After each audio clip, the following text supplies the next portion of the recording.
है, सुन लो, बेस में होता है। ठीक है, उस वाले को बाद में कर लेंगे उसमें आपके पास एक ही है, टू टू वाला, इवन प्राइम वाला जो। चलो बेस के बारे में बात करते हैं। लास्ट टॉपिक है आपके पास बेस थ्योरम। बेस थ्योरम की पहचान सुनिएगा, ये कंडीशनल प्रोबेबिलिटी का एडवांस्ड वर्जन। अब ये बताइए कंडीशनल प्रोबेबिलिटी में क्या होता था? एक इवेंट तो गिवन होता था और एक इवेंट की आपसे प्रोबेबिलिटी पूछता। अब जो बेस थ्योरम है ना, उसमें भी कुछ ऐसा ही होगा। एक इवेंट आपको गिवन होगा और एक की आपसे प्रोबेबिलिटी पूछेगा, लेकिन जिसकी प्रोबेबिलिटी पूछेगा ना, आप उसमें गौर करोगे कि ऐसे और भी पॉसिबल, मतलब ऐसे और भी आउटकम्स बन सकते हैं। मतलब एक इवेंट क्या होगा आपको गिवन, और फिर किसी की प्रोबेबिलिटी आपसे पूछेगा। फॉर एग्जांपल जैसे एक बॉक्स है, उसमें एक, मतलब दो बॉल निकाली हैं, मतलब टोटल उसके अंदर, जैसे मान लीजिए ऐसा है, जैसे बॉक्स है, इस बॉक्स के अंदर रेड बॉल है मान लीजिए 5, ग्रीन बॉल है 6 और ब्लू बॉल है 7। अब मैंने एक बात कह दी कि भाई एक बॉल निकाली गई है और रेड निकाली गई है। फर्स्ट बॉल जो ड्रॉ की गई है वो क्या है? रेड, ये मैंने आपको बता दिया। अब जो दूसरी बॉल निकले वो ग्रीन निकले, इस बात की मैं आपसे प्रोबेबिलिटी पूछ लूं, तो ये जो रेड आई है ये गिवन आउटकम हुआ ना? सही बात है, रेड बॉल आना आपके लिए क्या है? गिवन आउटकम है। मैंने प्रोबेबिलिटी किसकी पूछी है कि नेक्स्ट ड्रॉ पर कौन सी बॉल आए? ग्रीन आए। अब आप मुझे बताइए, नेक्स्ट ड्रॉ पर ग्रीन की प्रोबेबिलिटी मैंने आपसे पूछी है, लेकिन अब आप बताइए सेकंड आउटकम में ही दो पॉसिबिलिटी और भी बनती हैं कि शायद सेकंड ड्रॉ में भैया क्या आ जाए? रेड ही आ जाए, या फिर सेकंड ड्रॉ में क्या आ जाए? ब्लू बॉल आ जाए। तो मैं जिस चीज की प्रोबेबिलिटी आपसे पूछ रहा हूं उसमें दो केसेस और भी हैं, या तो रेड आ जाए और या तो क्या आ जाए? ब्लू आ जाए। दो पीसेस तो छेड़ेंगे थे और तो सारे ग्रीन का मतलब है। मैं बेस की पहचान बता रहा हूं आपको कि बेस की क्या पहचान होती है। बेस की पहचान ऐसी होती है कि आपको एक इवेंट वो करके दे देता है। जैसे मैंने करवा के दिया, मैंने आपको बोल दिया कि भाई दो बॉल निकालूंगा और पहले पर रेड है, तो तुम ये प्रोबेबिलिटी बताओ कि दूसरे पर क्या होगी? ग्रीन। अब दूसरे पर ग्रीन हो सकती है, दूसरे पर रेड भी हो सकती है, दूसरे पे ब्लू भी हो। आपको सारे केसेस को कंसिडर करना है बेस थ्योरम के अंडर। मतलब एक इवेंट क्या होगा आपको गिवन, मैं आपको क्वेश्चन करके दिखाऊंगा प्रॉपर, चिंता मत करो, आप रिलेट कर पाएंगे। और ये इसी पे क्वेश्चन आएगा। बेस थ्योरम की पहचान एक और भी होती है, इसका क्वेश्चन ना थोड़ा सा बड़ा होता है, स्टोरी होती है प्रॉपर बढ़िया से, क्योंकि 3-4 नंबर का बनता है। तो बच्चे को पहले स्टोरी समझनी है, फिर डेटा फ्लो बनाना है कि कौन सा इवेंट तो गिवन है और कौन कौन से केसेस बन सकते हैं, और फिर उसको सॉल्व भी करना। ठीक है, अच्छा जी। तो मैंने यहां पर मेरे ख्याल से गिवन इवेंट को मैं ए नाम दे देता हूं, ठीक है, या एफ नाम दे देते हैं। क्या कर देते हैं हम इसको? एफ नाम देते हैं। गिवन इवेंट को मैंने क्या नाम दिया है? एफ। और E1 E2 E3 ये मैंने क्या बनाए हैं? केसेस। क्या बनाए हैं? केसेस। अब आपसे वो प्रोबेबिलिटी पूछेगा किसकी? E1 की, जो मेरे केस में ग्रीन है, और एफ इवेंट हो चुका है, ऐसा करके आएगा। अब याद करिए, ऐसा आप एक और जगह भी देखते थे कंडीशनल में, तो मैंने कहा था कंडीशनल का एडवांस वर्जन। अब इसका फॉर्मूला क्या है वो और देख लीजिए आप। तो probability of E1 into probability of F upon में E1, ये निकालना पड़ेगा। अपॉन में प्रोबेबिलिटी ऑफ E1 इनटू में प्रोबेबिलिटी ऑफ एफ अपॉन में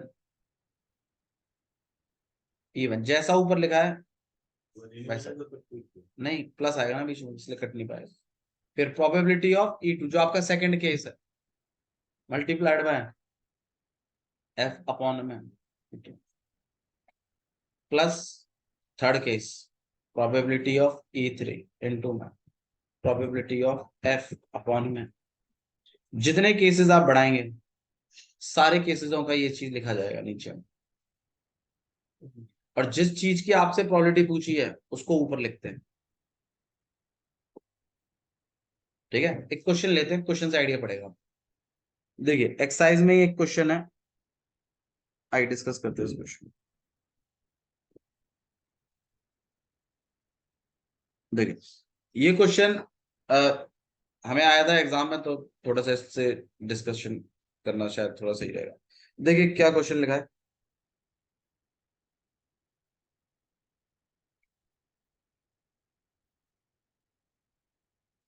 देखिए, a doctor is to visit patients। एक डॉक्टर है जो पेशेंट को क्या करता है, विजिट करता है। From past experience, it is known that, it is known that the probabilities he come by train, bus and scooter are 3/10, 1/5, 1/10। अच्छा, बाय स्कूटर एंड एक और भी चीज है यहाँ पर, and other mean. Other mean का मतलब है किसी और चीज से भी आता है। ठीक है, the probability is that he will let 2/5। और लेट होने की जो प्रोबेबिलिटीज हैं, और लेट होता है इनसे कैसे कैसे, 1/4 चांस है, 1/3, 1/12। Let by 3, 1/3 comes by other mean of transport that। अच्छा जी, और अगर अदर मीन से आता है तो लेट नहीं होता, टाइम पे पहुंच जाता है, मतलब प्रोबेबिलिटी उसकी जीरो, टाइम पे पहुंच जाता है तो लेट होने की प्रोबेबिलिटी जीरो बन रही है। ठीक है, अब उसने बोला है एक दिन ही अराइव्स लेट, ही अराइव्स लेट, प्रोबेबिलिटी बताइए that he come by train, he come by train. इस तरीके से पूरा चिट्ठा रहेगा बढ़िया से, और बच्चा आधे ज्यादा तो इसी को देख के होपलेस हो जाता है, यार इतना बड़ा क्या क्या क्या लगा। आइए क्वेश्चन को समझते हैं पहले क्या लगा। इसमें स्टोरी होती है, बच्चे को स्टोरी नहीं आई तो क्वेश्चन नहीं हो रहा उससे। अब आइए क्वेश्चन को थोड़ा सा पढ़ते हैं हम लोग, कि एक डॉक्टर है, वो पेशेंट विजिट करता है, और वो क्या है ना, कि वो अलग अलग माध्यमों से आता है अपने क्लिनिक में। कभी तो वो ट्रेन से आता है, कभी वो बस से आता है, कभी वो स्कूटर से आ रहा है, और कभी वो अदर मीन से आ रहा है, मतलब लिफ्ट लेते हुए या कुछ भी, बैलगाड़ी, या मतलब इनके अलावा पैदल आ जाता है। और क्या क्या चांस है कि भाई 3/10 से भी 3/10 उसकी किसी की प्रोबेबिलिटी है ट्रेन से आने की, 1/5 बस से आने की, 1/10 स्कूटर से आने की, और अदर मीन की है 2/5। ठीक है, अच्छा जी। अब वो इन सारी चीजों, चार चीजों से आता है, लेकिन लेट होने की संभावनाएं भी है उसकी, कि भाई बस जिस दिन ट्रेन से आया है उस दिन लेट होने के चांस कितने हैं, 1/4। बस से आया है, लेट होने के चांस कितने हैं, 1/3। स्कूटर से आया है, लेट होने के चांस कितने हैं, 1/12। और अदर मीन पे हमेशा टाइम पे पहुंचता है, कभी लेट नहीं हुआ। पैदल या मतलब जब भी अपना एक्यूरेट लेके चल रहा हूँ, वो जीरो। या अपनी खुद की बाइक से आता है, ऐसा भी लगा लीजिए, मतलब इनके इनके अलावा इनसे नहीं आता, अलग से आता है। हाँ ठीक है, ठीक। ही अराइव्स लेट, एक दिन ये नोटिस किया जाता है कि वो क्या आया, लेट, वो लेट हो गया है। अब आप ये बताइए, ये जो लेट हुआ है, ये बोल दिया ना क्वेश्चन ने कि वो लेट है, तो आपको नहीं लगता ये इवेंट क्या है, गिवन है। अब आपको प्रोबेबिलिटी क्या बतानी है, कि वो ट्रेन से आया था उस दिन। तो आप क्या करेंगे ना इसमें, देखिए तरीका क्या है इसमें, कि हाँ, अब आप क्या करेंगे ना कि जो इवेंट गिवन है वो एफ इवेंट जो मैं आपसे कह रहा था उसको आप बोल दोगे he is late. Even event क्या बनाएंगे आप,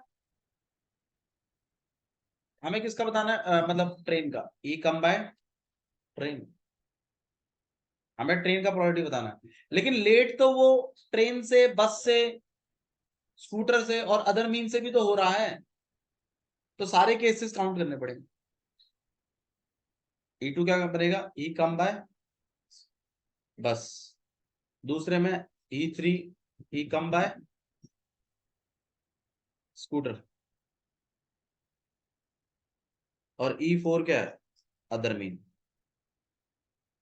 अब जब मैंने आपसे प्रोबेबिलिटी पूछी है तो मैंने किसकी पूछी है, ट्रेन की तो पूछी है। कब, जब एफ हो चुका है, यही तो पूछ रहा हूं,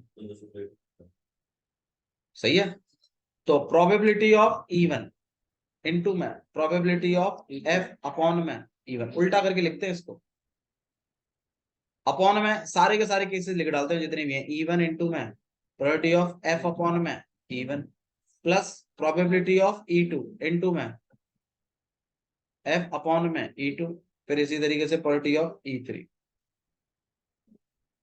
एफ अपॉन में E3 and plus probability of E4 into में प्रोबेबिलिटी ऑफ एफ अपॉन। अब आप बताइए E1 क्या कहता है, he come by train, not late, he come by train. अब आप ट्रेन से आने की प्रोबेबिलिटीज खुद गौर करिए कितना है, 3/10 है, तो आप E1 की जगह क्या लिखेंगे, 3/10। अब एफ E1 करा दीजिए, E1 करा दीजिए मतलब ट्रेन से आ गया। अब आप प्रोबेबिलिटी बता दीजिए किस चीज की, कि वो लेट हुआ है। अब लेट की प्रोबेबिलिटी आपको दी हुई है ट्रेन की अलग से, तो ये 1/4 यहाँ लिखा है अपॉन में, फिर आपके पास दोबारा से 3/10 इंटू में 1/4 प्लस, अगला आपके पास क्या बैठेगा कि भाई E2 मतलब 8/5, तो 1/5 आएगा, तो आप यहाँ लिखोगे 1/5 इंटू में 1/3 प्रोबेबिलिटी। फिर अगला वाला कितना है आपके पास, 1/10, 1/10 इंटू में 1/12 प्लस 2/5 इंटू में 0, कुछ ऐसा मामला बताएंगे। और ये सब सॉल्व कर करा के आपका वो आएगा जो आपको चाहिए। तो एक इवेंट गिवन होगा, एक इवेंट की आपसे प्रोबेबिलिटी वो पूछ जाएगी, ठीक है। चलो कल का टाइम 9 to 10 रहेगा। हेलो।